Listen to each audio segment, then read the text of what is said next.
जमलेल्या माझ्या सर्व शिवसैनिक बांधवांनो, भगिनींनो आणि मातांनो,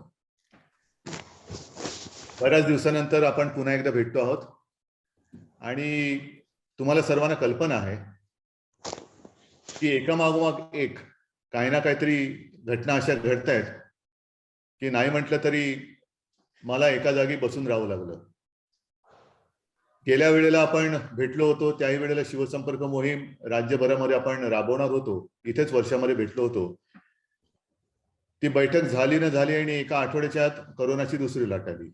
पुन्हा सगळं ठप्प झालं. दुसरी लाट गेली, तिसरी लाट येत होती आणि तेव्हाही मी ठरवलं होतं की आता आपण बाहेर पडू आणि महाराष्ट्राच्या कानाकोपऱ्यात जाऊ. हे नेमकं माझं मानेचं लफडं उद्भवलं. ठीक आहे, आपल्या सगळ्यांच्या प्रेमाने, आशीर्वादाने मी इथपर्यंत तुमच्या समोर आलेलो आहे. आणखीन काही दिवसात मी तुमच्या सोबत महाराष्ट्राच्या कानाकोपऱ्यात फिरणार आहे. त्याच्याबद्दल काही वाद असण्याचं कारण नाही. आजची ही बैठक फार महत्वाची आहे आणि माझ्या आधी संजय असतील, आणखीन कोणी त्यांनी काय काय मार्गदर्शन केलेलं आहे, काय मुद्दे दिलेले आहेत. कदाचित एखाद दुसरा मुद्दा रिपीट होण्याची शक्यता नाकारता येत नाही, कारण मी नुकताच जॉईन झालेलो आहे. शिवसंपर्क मोहीम ही आपल्यासाठी काही नवीन नाहीये. यापूर्वी सुद्धा आपण भगवा सप्ताह साजरे केलेले आहेत आणि त्या माध्यमातून सर्वत्र एकदा शिवसेनेचे विचार हे गावागावात नाही तर घराघरात पोहोचवणं हा आपला एक उद्देश असतो. आपण पूर्वी जे म्हणत होतो की गाव तेथे शाखा आणि घर तेथे शिवसैनिक, हे या मोहिमेचं खरं आपलं एक उद्दिष्ट असतं. आणि मला खात्री आहे की आपल्याला बाकी सगळ्या काही गोष्टी सांगण्याची आवश्यकता नाही. 2-3 गोष्टी ज्या मला वाटतं सांगण्याची आवश्यकता आहे की एक तर सत्ता आल्यानंतर आणि मधला काळ जो एक कोरोनाचा गेल्यानंतर निखाऱ्यावरची जमलेली राख तिच्यावरती पुन्हा एकदा फुंकर मारण्याची गरज आहे. शिवसेना आणि शिवसैनिक म्हटल्यानंतर धगधगता निखारा ही जी काय आपली ओळख आहे, त्या ओळखीवरती जर का थोडीशी एक राख जमली असेल तर ती राख झटकून टाकणं, तिला फुंकर मारून पुन्हा शिवसेनेच्या सैनिकातल्या निखाऱ्याची ओळख आणि धग हे जे कोणी आपले विरोधक आहेत त्यांना दाखवण्याची गरज आहे. आणि तोच तर आपल्या शिवसंपर्क मोहिमेचा मुख्य उद्देश आहे. हा, मग हे ओघाने आलं की काही ठिकाणी पदाधिकारी नसतील, तिकडे माझ्याकडे तुम्ही एक यादी दिली पाहिजे की इथे पदाधिकारी नाहीत. आणि साधारणतः एक तुम्ही शिवसेनेचे दूत म्हणून, मुख्य आपल्या शिवसेना भवनाचे दूत म्हणून तिकडे गेल्यानंतर तिथे जे काही आपले चांगले कार्यकर्ते असतील, मग ते महिला असतील, पुरुष असतील, युवक असतील, युवती असतील, त्यांची एक साधारणतः हेरणी करून त्यांची नावं माझ्याकडे आली पाहिजेत. काही जण, मी असं म्हणत नाही की आता काम करत नाहीत, पण आहे थकले भागले, त्यांच्या उमेदीच्या काळात जे काही करायचं त्यांनी केलं, आज सुद्धा करतायत, पण त्यांना आता कुठेतरी एक नवीन आधार देण्याची गरज आहे. आणि आधार म्हणजे काय, तर शिवसेना प्रमुखांचं एक वैशिष्ट्य की किती वर्ष गेली तरी सुद्धा तरुण वर्ग हा त्यांचा नेहमी चाहता राहिलेला आहे. तरुण वर्ग आणि तरुण हा एक फार महत्वाचा भाग हा आतापर्यंतच्या राजकारणातच नव्हे तर इतिहासात घडवत आलेला आहे. मग नवीन चेहरे असताना साधारणतः माझी इच्छा अशी आहे, आणि ती तुमची सुद्धा असणारच, अगदी एका हाती सत्ता हा भाग त्याच्यावरती नंतर कधीतरी बोलू आपण, पण पक्ष वाढवणं हा महत्वाचा मुद्दा आहे. आणि पक्ष वाढवत असताना आपण यापूर्वी कोणते मतदारसंघ निदान एकदा तरी जिंकलो होतो त्याची यादी आपल्याकडे असणं गरजेचं आहे. काही मतदारसंघ असे असतील की जे आपण एकदा सुद्धा लढवले नव्हते. 19 साली, 2014 साली आपण लढवले होते, कारण आपली युती भारतीय जनता पक्षाने, आपण हिंदू तेव्हाही होतो, आजही आहोत आणि उद्याही राहणार आहोत हे सत्य जरी असलं, तेव्हा त्यांनी ती युती तोडली होती. मग काय झालं, तशी बांधणी त्या पक्षाने केली, तशी बांधणी आपण नव्हती. कोणाचा तरी माईक ऑन आहे, माईक ऑफ करा. मी राहिलं तर सगळं आहे.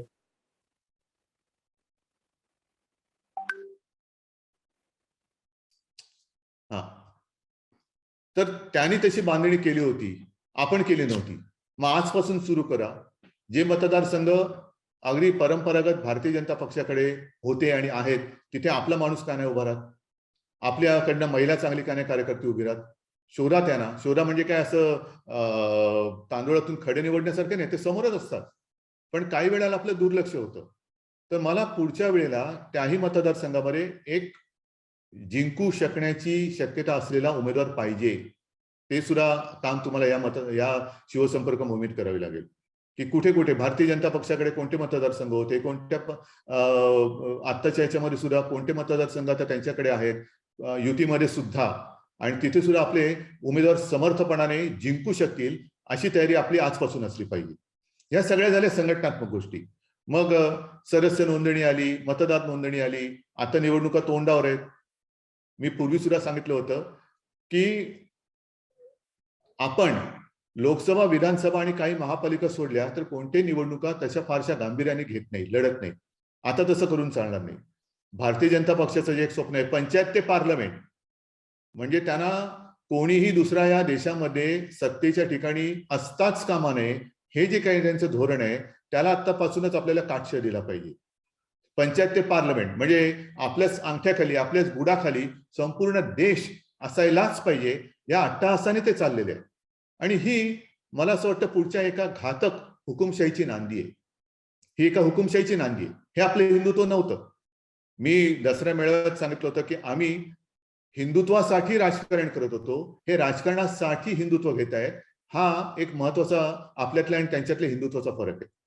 मी अयोध्येला गेलो होतो मुख्यमंत्री झाल्यावरती, तेव्हाही मला प्रश्न विचारण्यात आला होता हिंदुत्वावरून, आणि तेव्हा मी ठाम सांगितलं होतं, तेच माझं म्हणणं आज सुद्धा ठाम आहे, आम्ही भाजपापासून वेगळे झालो आहोत. आम्ही भाजपाला सोडलंय, हिंदुत्वाला सोडलेलं नाही. हिंदुत्व आम्ही सोडू शकत नाही, कदापि नाही. सत्ता असो वा नसो आम्हाला परवा नाही, पण आम्ही हिंदुत्व हे एका तळमळीने अंगीकारलेलं आहे आणि त्या तळमळीनेच आम्ही पुढे जात आहोत.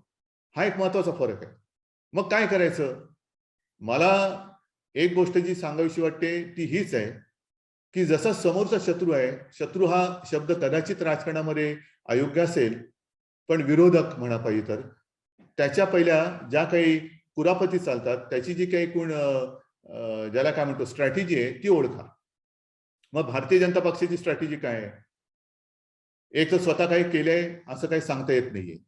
मग नेहमी दुसऱ्यावरती टीका करणं, दुसरा किती आपल्यापेक्षा वाईट आहे, दुसरा कसा देशद्रोही आहे, आणि आम्ही कसे गंगा स्नान करून पवित्र झालेलो आहोत. आता ते गंगा स्नान म्हटलं तर त्या गंगेमध्ये करोनाच्या काळात किती शव, किती मृतदेह फेकून दिले, हे त्यांनी तरी मोजले असतील का नाही, हा एक प्रश्न आहे. बरं, पुन्हा त्यांनी उत्तर प्रदेश जिंकला, त्याचं केवढं मोठं अवडंबर केलं की जणू काही आता ही 2024ची नांदीच आहे. आधी ममता जेव्हा जिंकल्या होत्या तेव्हा तुम्ही जसे टेन्शन मध्ये होता, तुम्ही म्हणजे भारतीय जनता पक्ष. मग आता उत्तर प्रदेश जिंकलात, पण पहिल्यापेक्षा जागा किती कमी झाल्या. समाजवादीच्या नाही म्हटलं तरी जागा वाढल्या, आणि काही काही जागा तर त्यांच्या 50, 500, 1000च्या मतदार फरकाने पडल्या. म्हणजे असं काही नाहीये की अगदी त्यांनी उत्तर प्रदेश मध्ये दैदिप्यमान विजय प्राप्त केलेला आहे. बरं, हा विजय त्यांनी प्राप्त केला, त्या विजयामागे आतापर्यंत गेल्या 5 वर्षात जे उत्तर प्रदेशात होतं, म्हणजे हे तुम्हाला मी का सांगतो बारकाईने नीट लक्ष द्या. एक भ्रम निर्माण करायचा. हा भ्रम असा निर्माण करायचा की जणू सगळे काही असे संमोहित होतात, वस्तुस्थिती विसरून जातात, वस्तुस्थितीचा विचार ते करू शकत नाही, असं एक संमोहन. म्हणजे काय की मग एक अनामिक भीती दाखवायची की पुन्हा एकदा हिंदू म्हणजे पूर्वी इस्लाम खतरे में है, आता हिंदुत्व खतरे में है, हे एक नवीन त्यांची बांग सुरू झालेली भाजपची. म्हणजे प्रत्येक वेळेला एक अनामिक भीती दाखवायची. बघा, तुम्ही आम्हाला नाही मतदान दिलं तर अमुक होईल, असं नाही केलं तर तसं होईल. आणि मग त्याच्यामध्ये ह्या गेल्या 5 वर्षातल्या उत्तर प्रदेशमधल्या ज्या घटना होत्या, दुर्घटना, म्हणजे सुरुवातच जी झाली होती ती जवळपास 70 बालकं ऑक्सिजन शिवाय तडफडून बिचाऱ्यांनी त्यांचा अंत झाला होता, वाहून गेले गंगेमध्ये. करोनाच्या वेळेला मृतदेह सोडलेत गंगेत, ते वाहून गेलं. त्याच्यानंतर उन्हाळ असेल, हाथरस असेल, शेतकरी चिरडले असतील, शेतकऱ्यांच्या आंदोलनात मृत्युमुखी पडलेले शेतकरी असतील, सगळं काही वाहून गेलं. पण परत एकदा इतिहासाच्या खापऱ्या काढल्या जाते. हा जो त्यांचा एक डाव आहे तो आपल्याला मोडून काढला पाहिजे. आणि आता आपल्याला ते हिंदू विरोधी, म्हणजे शिवसेनेला सुद्धा इतर काही सेना अशी काहीतरी त्यांनी नावं द्यायला सुरुवात केलेली आहे. मग जनाब म्हणणं, आपल्याला आणखीन काही म्हणणं. मग मी पण त्यांची उदाहरण देतो. ही उदाहरणं मी तुम्हाला का सांगतोय, गावागावात जाऊन तुम्ही सांगितली पाहिजेत. ज्या वेळेला ते आपल्याला सांगतात की तुम्ही हिंदुत्व सोडलं, हिंदुत्व सोडलेलं नाही. आता बघा दुसरा एक डाव कसा आहे.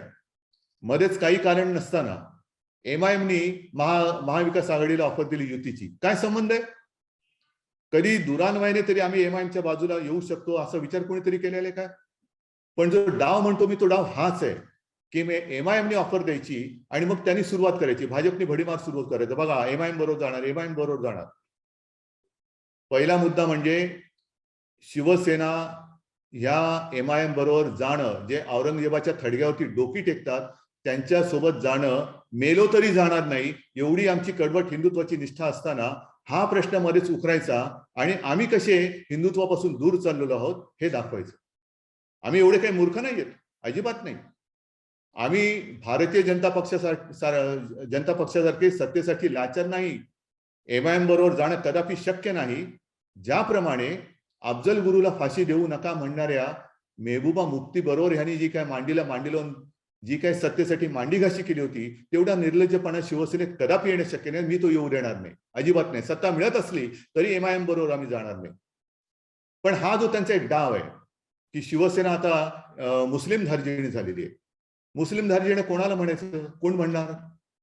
आम्ही शिवसेना मुस्लिम धार्जिणी जर म्हणायची असतील तर मी काही इकडे मोहन भागवत यांचीच वाक्य घेऊन बसलेलो आहे.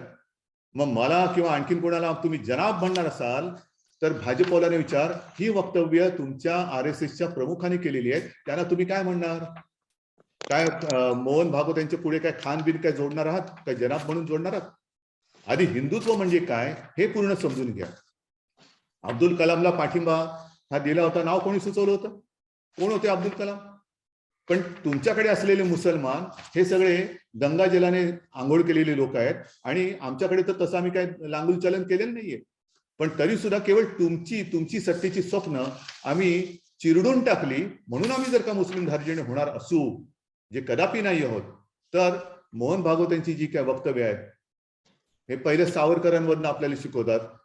भागवताने लिहिलेलं आहे की सावरकर मुस्लिमांचे शत्रू नव्हते, त्यांनी उर्दूत गझल लिहिलेल्या आहेत. मोहन भागवत हे माझ्याकडे मी लिहून कापून ठेवले. हा बराचसा मजकूर येतो का मी त्याच्या डिटेलमध्ये जात नाही, पण पाहिजे त्याला मी इकडे दिलेले आहे, हे आहेत. त्याच्यानंतर काही दिवसांपूर्वीची बातमी आहे की संघ आता मुस्लिम बहुल वस्त्यांमध्ये सुरू करणार शाखा, RSSचा मोठा निर्णय. मग हे कोण आहे? या मुसलमानांचं काय करायचं? आणि पुन्हा RSSला काय म्हणायचं? मुस्लिम संघ म्हणायचं, मुसलमान संघ म्हणायचं, राष्ट्रीय मुसलमान संघ म्हणायचं, मोहन भागवतांना काय खान वगैरे म्हणायचं. पण त्यांचे जे हिंदुत्वाचे विचार आहेत ते आणि आपले काही वेळेला मिळते जुळते आहेत. पण त्यांच्याही शिकवणीकडे लक्ष न देता तुम्ही आपण म्हणजेच देशप्रेमी, बाकी आम्हाला विरोध करणारे देशद्रोही, हा जो काही कांगावा चाललेला आहे तो फार वाईट आहे. हे मेहबूबा मुफ्तीचं मी बोललो ना तुम्हाला, मेहबूबा मुफ्ती बोली, हम नहीं चाहते थे अफजल गुरु को फांसी, अब परिजनों को सोपा जाए अवशेष. हे सगळं त्याच्यानंतर तुमची युती झालेली आहे. आम्ही काँग्रेस सोबत, राष्ट्रवादी सोबत इथे बसलो तर मोठं काहीतरी आव्हान पडले ते तुमच्यावर म्हणजे भाजपवर पडले, आमच्यावर किंवा राज्यावरती नाही पडले.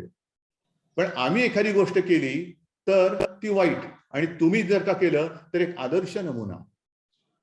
म्हणजे बाकी संजय राऊत तुम्हाला सांगतील, कारण त्यांच्याकडे या सगळ्या बातमी आणि माहिती आहे की कसं कसं मुफ्तीने आणि त्याच्यानंतर मेहबूबाने जे काय तारे तोडले होते आणि या काय कारवाई केल्या, तरी सुद्धा यांनी सत्तेचा पाठ त्यांच्याबरोबर मांडला. तरी देखील देशप्रेमी. संघमुक्त नितीश बोलला होता, संघमुक्त भारत. हे सुद्धा फार इतिहासात जायची गरज नव्हती, पण पलीकडच्या इतिहासाच्या खपल्या काढायला लागल्यानंतर मग ही खपली सुद्धा म्हणजे आपण करतो ते खपून जातं आणि बाकीच्यांच्या खपल्या काढत राहायचं. हे जे काय राजकारण चाललेलं आहे ते फार वाईट आहे. त्याच्या पुढचं जे आहे आणखीन, हे मी जरा 4 ओळी वाचून दाखवतो. मोहन भागवतच म्हणालेले की संघ का विचार है हिंदुत्व का विचार, संघ का विचार है हिंदुत्व का विचार है. अपनी अपनी विविधताओं पर श्रद्धापूर्वक पक्के चलते रहो, बाकी सबकी विविधताओं का सम्मान करो और मिलजुल कर चलते रहो. म्हणजे काय करायचं? मध्ये ते म्हणाले होते की आपले सगळ्यांचे पूर्वज एक आहे. हे त्यांचं पुढचं वाक्य हेच आहे, ये संदेश देने वाला जो मूल्य समुच्चय है वो मूल्य समुच्चय हिंदू है. आता हे हिंदी भाषिक कोण असतील त्यांनी जरा थोडंसं मराठीत सोपं करून सांगा, समुच्चय वगैरे वगैरे जे काही शब्द आहेत ते त्यांनी सांगावं. कारण हे मला वाटतं भारतीय जनता पक्षाला सुद्धा कळलेले नसावेत बहुतेक. हिंदू का धर्मशास्त्र, हिंदू धर्मशास्त्र के नाम से नहीं है, मानव धर्मशास्त्र उसे कहा जाता है. विविधता में एकता, ये विचारधारा देने वाली हमारी चलती आई हुई विचारधारा है जिसे दुनिया हिंदुत्व कहते हैं. इसलिए हम कहते हैं कि हमारा हिंदू राष्ट्र है.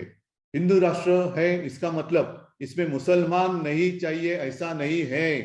हा माझ्याकडे व्हिडिओ आहे. जिस दिन ये आ जाएगा कि इसमें मुसलमान नहीं चाहिए, उस दिन वह हिंदुत्व नहीं रहेगा. हे कोण म्हणालेत? उद्धव ठाकरे नाहीत म्हणाले, हे मोहन भागवत म्हणालेले आहे. भारतीय जनता पक्षाकडे अगदी मोदी असतील, अमित शहा असतील आणि आपल्याकडे जे चिटोर पिटोरे जे बकबक करतात ना, ज्यांच्या तोंडातून शब्दांच्या गटारगंगा वाहते, असे त्यांचे चेले चपाटे आणि जे दलाल त्यांचे प्रवक्ते, ते याच्यावरती उत्तर देऊ शकतील का? किती बोंबाबोंब करायची. पण ह्या गोष्टीकडे तुम्हाला मी खास लक्ष वेधू इच्छितोय की एक भ्रम निर्माण करायचा की शिवसेनेने तो हिंदुत्व छोडा आहे. अजिबात नाही. हे तुमचे पहिलं जर सोडणार म्हटलं असेल तर याच्याबद्दल उत्तर द्या आणि मग आमच्यावरती आरोप करा.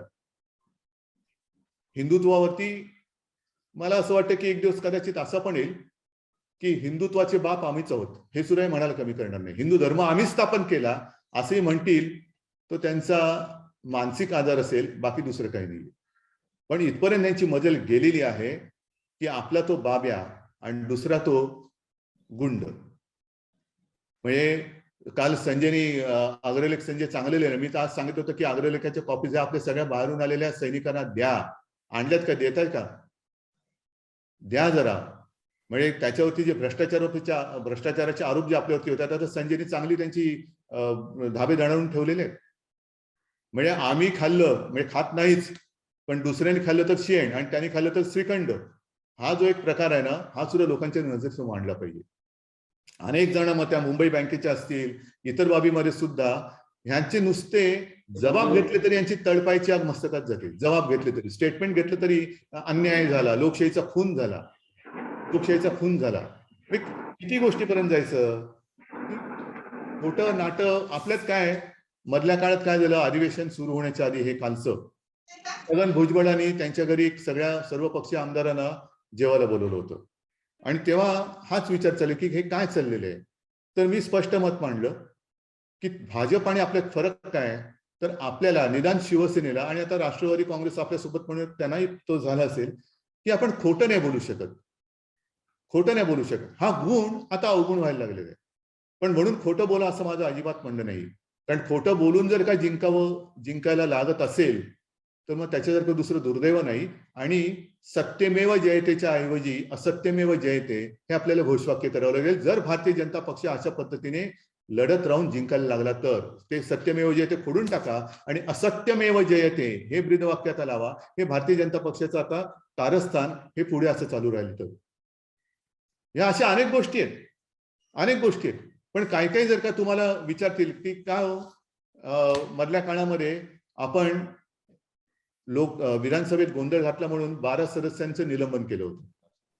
सुप्रीम कोर्टात गेले आणि सुप्रीम कोर्टाने आम्हाला न्याय दिला. आम्हाला म्हणजे कोणाला? त्या 12 लोकांना. नाही, थोडा बारकावा समजून घ्या. सुप्रीम कोर्टाने आपला अधिकार अमान्य केलेला नाहीये. सुप्रीम कोर्टाने त्यांना दिलेली शिक्षा रद्द केलेली नाहीये. सुप्रीम कोर्टाने त्यांच्यावर केलेली कारवाई ही मान्य केलेली आहे. परंतु शिक्षेचा कालावधी फक्त ते म्हणाले जास्त तो कमी करा. म्हणजे आपल्या मनामध्ये लगेच येतं की अरे हे काय खोटं काम झालं आपल्याकडनं. अजिबात नाही. खोटं काम आपण केलं नव्हतं, खोटं काम आपण करणार नाही. पण 12 सदस्यांवरती जी कारवाई केली होती तिचा कालावधी सुप्रीम कोर्ट म्हणाल की हा जास्त आहे, तो कमी करा. आता ह्या सगळ्या गोष्टी ह्या बारीक लोकांसमोर मांडणं हे फार गरजेचं आहे. दरवेळेला काही झालं की लोकशाहीचा खून त्याच्यामध्ये गेल्या आठवड्यामध्येच झालेलं आहे. ते सुद्धा मी हे केलेले आहे की राज्यपालांवरती हायकोर्टाने अप्रत्यक्ष ताशेरे मारलेले की 12 आमदारांच्या बाबत आदेशाची अंमलबजावणी टाळणे हा अनादर नाही का? उच्च न्यायालयाचा हा त्यांचा हे आहे. हे विधान परिषदेचे 12 सदस्य हा मंत्रिमंडळाचा अधिकार असतो. नावं सुचवायची आणि राज्यपाल ते नियुक्त करतात. झालं, वर्ष दीड वर्ष होऊन गेलं, अजूनही त्याचा पत्ता नाही. लोकशाहीचा खून हा आम्ही करतोय म्हणतोय, तर हे काय आहे? हा लोकशाहीचा खून नाही का? दोन्ही सभागृह, त्याच्यामधले जे परिषदेचे सभागृह आहे त्याच्यामध्ये 12 सदस्य जे लोकप्रतिनिधी, लोकांचं प्रतिनिधित्व करत असतात, वेगवेगळ्या समस्या मांडत असतात, वेगवेगळे विषय मांडत असतात, न्याय मिळवून घेत असतात, अशा 12 जणांच्या तुम्ही नेमणुका न करणं म्हणजे जनतेचा आवाज दाबण्यासारखं नाहीये. म्हणजे ह्या सगळ्या गोष्टी ज्या आहेत, हा भारतीय जनता पक्षाचा जो काही एक कारभार चाललेला आहे तो म्हणजे कसा, की आता मी मगाशी जे सांगितलं की तुमचं म्हणजे आजपर्यंत देशात काही झालंच नाही, बरं ठीक आहे, नाही झालं, देशाची 60, 65, 70 वर्ष वाया गेली, एक 7 वर्षापासून देशाला स्वातंत्र्य मिळालं असं कोणीतरी तारे तोडले होते. मग 7 वर्षाच्या काळात भारतीय जनता पक्षाने काय केलं सांगा? एक एक सुद्धा गोष्ट अशी सांगू शकणार नाही. मग आपल्यावरती आरोप करणं, दुसऱ्यांना देशद्रोही ठरवणं, पाकधार्जिण्या ठरवणं, दाऊदचा हस्तक ठरवणं, बरं हे जर का खरं असेल तर मग आता जी काही एक नवीन फाईल उघडली गेलेली आहे चित्रपटाच्या माध्यमातून, तो सगळा काळ आठवा. ज्या वेळेला काश्मीरमध्ये हिंदू आणि त्याच्या आधी जे आपल्या देशाच्या बाजूने मुसलमान आहेत त्यांच्यावरती अत्याचार झाले, मग हिंदूंवरती झाले. जगमोहन हे तेव्हा काश्मीरचे गव्हर्नर होते. जगमोहनाने तेव्हा सांगितलं की इथून हिंदू पंडितांनी, काश्मीरी पंडितांनी त्वरेने निघून जावं आणि निघून जायला मदत केली, असं ते पण एक काम आहे. म्हणजे तेव्हा त्यांना ते सुरक्षित ठेवण्यासाठी असेल. पण सरकार कोणाचं होतं? भाजपने समर्थन दिलेल्या व्हीपी सिंगांचं. व्हीपी सिंग, तुम्हाला सगळ्यांना कल्पना आहे की व्हीपी सिंगना आपण विरोध केला होता, कारण व्हीपी सिंग हे पंतप्रधान झाल्यानंतर कोणत्याही मंदिरात गेले नव्हते, तर दिल्लीच्या जामा मशिदीत जाऊन त्या इमाम बुखारीला जाऊन, इमामच ना शाही इमाम, त्यांना भेटून आले होते. भारतीय जनता पक्षाने एक अवाक्षर काढलं नव्हतं ना त्यांचा पाठिंबा काढला होता. काश्मीरमध्ये अत्याचार सुरू होते, भारतीय जनता पक्षाने त्याच्याबद्दल त्याही वेळेला एक अवाक्षर काढलं नव्हतं. एकच आवाज जो कोणी तेव्हा एक गर्जना केली होती की आपले हिंदू हृदय सम्राट शिवसेना प्रमुखांनी, बाकी कोणी मायेचा पूत जो आज किती अश्रू ढाळत असला तरी त्याच्या विरुद्ध ब्र काढण्याची त्यांची हिंमत नव्हती आणि काढलाही नव्हता. हे सत्य, हे सत्य, हे सत्य जर मांडायचं असेल तर सर्व सत्य जनतेसमोर येऊ द्या. पण पिढी बदलल्यानंतर आज आम्ही नवीन काहीतरी इतिहास घडवलाय म्हणून जे काही दंड थोपटतायत त्यांची नावं सुद्धा त्यावेळेला काश्मीरी जनतेला माहिती नव्हती. मग हे सत्य का नाही लोकांसमोर? अमरनाथ यात्रा रोखल्यानंतर जर अमरनाथ यात्रा रोखली तर हज यात्रा मी होऊ देणार नाही, इथून एक सुद्धा विमान हजला जाणार मी उडू देणार नाही, हे दुसरं कोणी बोललं नव्हतं. अतिरेक्यांना तेव्हा अंगावरती घेणारे केवळ एकच मर्द जे होते ते शिवसेना प्रमुख होते, दुसरा कोणीही नव्हता. हे सत्य आहे. मी केवळ कोणतं तरी श्रेय कोणीतरी घेत आहे म्हणून मी बोलत नाही, पण इतिहास तोडून मोडून आम्हीच तुमचे तारणहार आहोत आणि जर आम्हाला मतं नाही दिली तर तुमचं काय होणार, हा एक जो काही भीतीचा बागुलबुवा दाखवला जातोय, हा बागुलबुवा आपल्याला अगदी तळागाळातल्या ज्याला म्हणतो त्या आपल्या माता भगिनी आणि बांधवांच्या मनातून काढून टाकून हे कसं यांचं हिंदुत्व थोतांड आहे हे दाखवणं हे फार गरजेचं आहे. पाकदर्जेने तुम्ही म्हणत असाल, जर आम्हाला तुम्ही हिंदुत्व सोडलं म्हणून म्हणत असाल तर मग जास्तीत जास्त पाकधार्जिण्या ज्या गोष्टी झालेल्या आहेत त्या कोणाच्या काळात झाल्या? हिंदुस्थान पाकिस्तान बस सेवा जी सुरू झाली होती ती कोणाच्या काळात झाली होती? वाजपेयीनेच केली होती. आणि त्याही वेळेला त्याच्यावरती टीका झाली होती त्या एका मुद्द्यावरती की पाकिस्तान तेव्हाही आपल्याशी असाच वागत होता पण तरीही आम्ही बस सेवा सुरू केली होती. मग त्याच्यावरती एक असं म्हटलं होतं, दिल मिले ना मिले हाथ तो मिलाते रहना चाहिए. हे तेव्हा म्हटलं गेलं होतं, दिल मिले ना मिले लेकिन हाथ तो मिलाइए. इथपासून ते अचानक न बोलवता नवाज शरीफच्या वाढदिवसाचा केक खाणारे आपले मोदी, हे सगळं आम्ही बघतो आहोत. पाकिस्तानात गेल्यानंतर जिनांच्या थडग्यावरती नतमस्तक त्यावेळेला कोण झालं होतं हे सगळं बघितल्यानंतर हा काळा कभिन्न इतिहास भारतीय जनता पक्षाचा, आणि आम्ही त्यांना भारतीय जनता पक्ष म्हणतोय, भाजपा नाही म्हणत, पाकिस्तान जनता पक्ष, जो त्यांच्या इकडे तुम्ही जे कराल ते सगळं मुसलमानांचं तुम्ही जरी काही केलं तरी ते देशप्रेम, आम्ही केलं तर मात्र देशद्रोह. जर आपल्याला ते इतर कोणती सेना म्हणत असेल तर मुफ्ती बरोबर जाणारे, मेहबूबा मुफ्ती असेल, मुफ्ती मोहम्मद सईद असेल, मग तो अझर मसूद तेव्हा त्यानं सोडलेला, मग ह्यांना काय हिजबुल पक्ष म्हणायचा? हिजबुल जनता पक्ष आम्हालाही म्हणता येतं. पण एवढे घाणेरडे आरोप आम्ही केले नव्हते. आमच्यावरती तशी करण्याची वेळ येऊ देऊ नका. पण तुम्ही जर का सगळं सोडून, कमरेचं सोडून डोक्याला गुंडाळणार असाल तरी आम्ही कमरेचं काही सोडणार नाही, पण तुमचं जे काही उघडं पडलंय ते मात्र लोकांसमोर दाखवणार. ह्या एका उद्देशाने आपल्याला ही शिवसंपर्क मोहीम करायची. मुद्दे तसे बरेच आहेत. हे तुम्हाला मी काही 2-3 मुद्द्यांची झलक दिलेली आहे. पण सगळ्यात महत्वाचा विषय मी पुन्हा एकदा सांगतो की भारतीय जनता पक्ष जे आज काही करते ते एक भ्रम निर्माण करणं, तो भ्रम सातत्याने लोकांवरती लादणं. म्हणजे असं म्हटलं जातं की हिटलर हा हुकुमशाह होता, हे काही नव्याने सांगण्याची गरज नाही. पण हिटलरनी त्यांचे त्या प्रवक्त्यांच्या 4 फळ्या केल्या होत्या. पहिली फळी काय होती? साहजिकच आहे, त्यांनी केलेली कामं किंवा त्यांची पॉझिटिव्ह बाजू जी यांच्याकडे किती असेल याची मला कल्पना नाही, पण ती जनतेसमोर मांडणं. दुसरी, विरोधकांनी केलेल्या आरोपांना उत्तर देणं. तिसरी, विरोधकांनी आरोप करणं. आणि चौथी, सगळ्यात मोठी आणि महत्वाची जी आज भारतीय जनता पक्ष राबवते ती म्हणजे अफवा पसरवणं, गोबेल्स नीती. अफवा पसरवणं ही हिटलरच्या पावलावरती पाऊल टाकणारी ही पार्टी आहे. दुसऱ्यांबद्दल द्वेष निर्माण करणं, त्यांच्याबद्दल अनामिक भीती निर्माण करणं, दुसऱ्यांच्या हातात सत्ता गेली तर काय होईल त्याची कारण नसताना अनामिक भीती दाखवणं, आणि आम्ही म्हणजेच कसे तुमचे तारणहार आहोत हे लोकांच्या मनावरती बिंबवणं, हेच थोडंसं उत्तर प्रदेशमध्ये झालं. हेच झालं की या सगळ्या गोष्टी झाल्या, पण जर का त्यांच्या हातात सत्ता दिली, त्यांची परत जर का सत्ता आली तर अमुक अमुक होऊ शकेल, अमुक अमुक होईल, आणि म्हणून तुम्ही आम्हाला मत द्या. परत एकदा सांगतो की MIM बरोबर युती कदापि झोपेत सुद्धा करणं शक्य नाही.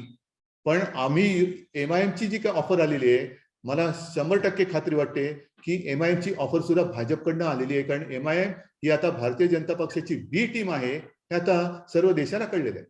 मग त्यांच्या माध्यमातून निवडणुकीमध्ये मतं फोडणं हा भाग झाला, पण त्यांच्या माध्यमातून आपले जे काय आपल्याला ज्यांच्यापासून धोका आहे त्या विरोधकांना बदनाम करणं आणि वेळ मिळेल तेव्हा नामशेष करणं ही त्याच्या मागची चाल आहे. हे लक्षात घ्या. नाहीतर कोण कुठला उठतो MIM आणि आपल्याला युतीची ऑफर देतो. त्यांना माहिती आहे आमचं हिंदुत्व आहे आणि ते सोडू शकत नाही. MIM जे औरंगजेबाच्या थडग्यावरती डोकं टेकणारी जी अवलाद आहे, तिच्याबरोबर छत्रपतींचा महाराष्ट्र आणि त्या छत्रपतींचा सैनिक म्हणणारा शिवसैनिक हा कदापि जाऊ शकणार नाही, जाऊ शकतच नाही. मी तो जाऊ देणार नाही, हे सत्य आहे. आणि तरी देखील एक पुडी सोडली, आता त्याच्यावरनं टाऊर उठवण्याचा प्रयत्न करू. पण ही पुडी, ही अफवा, ही ऑफर, ही मुळासकट उकळून टाकताना भाजपचं जे काय मुस्लिम प्रेम आहे, मग भागवतांचं जे काही मुस्लिम प्रेम म्हणा किंवा मुसलमानांची जी काही मुसलमानांबद्दलची जी मतं आहेत, मुस्लिम बहुल वस्त्यांमध्ये शाखा उघडणार म्हणजे तुम्ही काय करणार? या सगळ्या गोष्टी ह्या तुम्हाला परखडपणे आणि ठामपणे अतिशय व्यवस्थित जनतेपर्यंत पोचवाव्याच लागतील. नाहीतर नुसतं शिवसंपर्क म्हणजे गेलो आणि आपण लहानपणी खेळायचं ना, धावत जायचं आणि खांबाला हात लावून यायचं, तसं नाही. काय रे, नाही जाऊन आलो मी, जालन्याला गेलो आणि आलो, वर्ध्याला गेलो आणि आलो, तसं नुसतं हात लावून नाही यायचंय. तर मी जिथे हात लावीन तो तरुण, तो समाज हा देशप्रेमाने, राष्ट्रप्रेमाने आणि हिंदुत्वाच्या तेजाने पेटून उठलाच पाहिजे, हे विचार घेऊन तुम्ही शिवसेना प्रमुखांचे सैनिक म्हणून त्याच्याकडे जायचं आहे. शिवसेना प्रमुखांचे सैनिक. बाकीच्या ज्या काही गोष्टी आहेत त्या मला वाटतं सांगितल्या गेलेल्या असतील. मला खात्री आहे की शिवसैनिक जे एकदा ठरवतो तो ते करून दाखवतो. आणि तसे तुम्ही नाही म्हटलं तरी नवीन पिढी आता आपल्याकडे येते, युवा सैनिक आलेले आहेत, युवा सेना येते आहे, ज्यांनी बाळासाहेबांना बघितलेलं आहे. पण तुम्ही बाळासाहेबांची भाषणं प्रत्यक्ष ऐकलेली आहात, आणि म्हणून मी तुम्हाला शिवसैनिक म्हणजे एक हिंदुत्वाचा अंगार मानतो. तो अंगार काय असतो हे त्या भंगारांना दाखवून द्या. नुसत्या घोषणांमध्ये नकोय मला, हे अंगार है वो भंगार है, नाही, हे सिद्ध करून दाखवा. घोषणाने काही होत नाही. घोषणा दिल्यानंतर ते करून दाखवण्याची हिंमत ज्याच्यामध्ये आहे तो खरा अंगार, तो खरा शिवसेना प्रमुखांचा सैनिक. आणि ह्या तयारीने पुन्हा एकदा राज्यातल्या कानाकोपऱ्यात जा. हिंदुत्वाचा, छत्रपतींचा, शिवसेनेचा पवित्र भगवा जो बदनाम करण्याचा प्रयत्न, हे जे काही नवहिंदू, हा मी मुद्दामून शब्द वापरतोय की केवळ राजकारणासाठी हिंदुत्व वापरणारे हे जे काही वेगळा बुरखा हिंदुत्वाचा घातलेला, त्याला आता काय हिजाब म्हणायचं का काय म्हणायचं, पण हिंदुत्वाचा बुरखा पांघरलेले जे नवहिंदू आहेत त्यांना राजकारणात नेस्तनाबूत करायचं आहे.